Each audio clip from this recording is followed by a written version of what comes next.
you got to look at all the different factors and variables of comic books, and that's what makes comic books so amazing. There's so many different aspects to them. There's so many different ways that we can collect. There's so many different ways that we can enjoy comic books.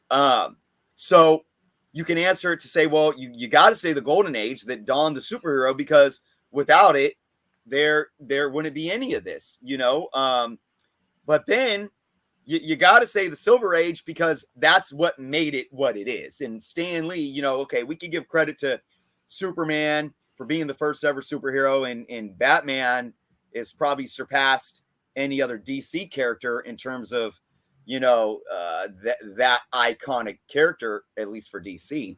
But obviously Stan Lee revitalized the industry, brought it down to earth in a way that created such a legendary slate of characters that, and I've said this before at times, like on my channel and shows, it's crazy for anybody born after 1963 or a couple years before, because they don't remember anything before. Well, excuse me, 1961, really, with the birth of Fantastic Four and with the birth of the Marvel age. But then, what Spider-Man did coming in 62, really. Like, can you imagine a world without these characters? It's like, they are so ingrained in life, in our reality, and how we perceive the reality around us. And it's like they were here forever. So you can obviously say the Silver Age for these reasons. But when you talk about storytelling and revolutionizing both art and this fictional way of telling stories that comic books have brought, you look at the Bronze Age, and you look at even what Jerry Conway did to such an iconic character like Spider-Man with the death of Gwen Stacy storyline, what Frank Miller did coming in with with what he did with Daredevil and later Wolverine, and then of course what Danny O'Neill did with Neil Adams, and just these artists that, and you got these building blocks, because how can you talk about Neil Adams without talking about Jack Kirby? How can you talk about Todd McFarlane going in, and then you go into that age in the 80s and 90s, and so there's so many factors in all of these eras that if anybody was to answer either of those, they wouldn't be wrong. Sure. For me,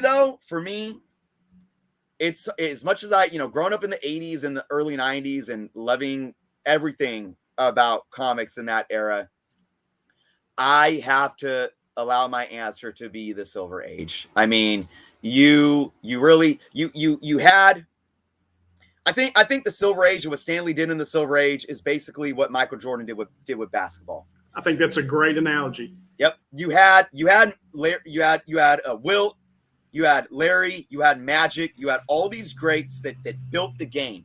Dr. J. Absolutely. But then you had MJ come in and say, watch, I learned from all of you, but watch what I do to it.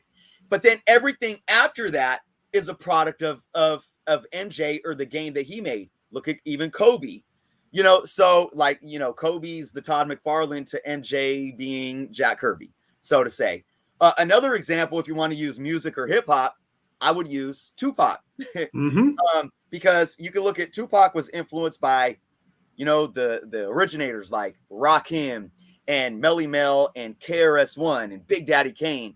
But he said, I'm going to take what you guys did and I'm going to flip it and evolve it. And then if you look at everyone after him, from really good artists like today's Kendrick Lamar, who is one of the top selling rappers right now. I mean, he's great lyricist, heavily influenced by Tupac, to like the whole thug image, which isn't necessarily a product, what Tupac was trying to push, but all these young thugs and young Jeezys and all that have came over the last 20 years took so much of the flow, the image, everything that Tupac was doing. You got to look at the Silver Age of comics and say that. And it's going to be really hard, as much as we can look at the 80s and what Todd did and what Jim Lee did. And we can look at what's going on right now, whether it's talking about storytelling or the art or everything, connected. It's really hard to imagine an era that'll supersede the Silver Age without us recognizing that it's merely a product of that Silver Age and what came.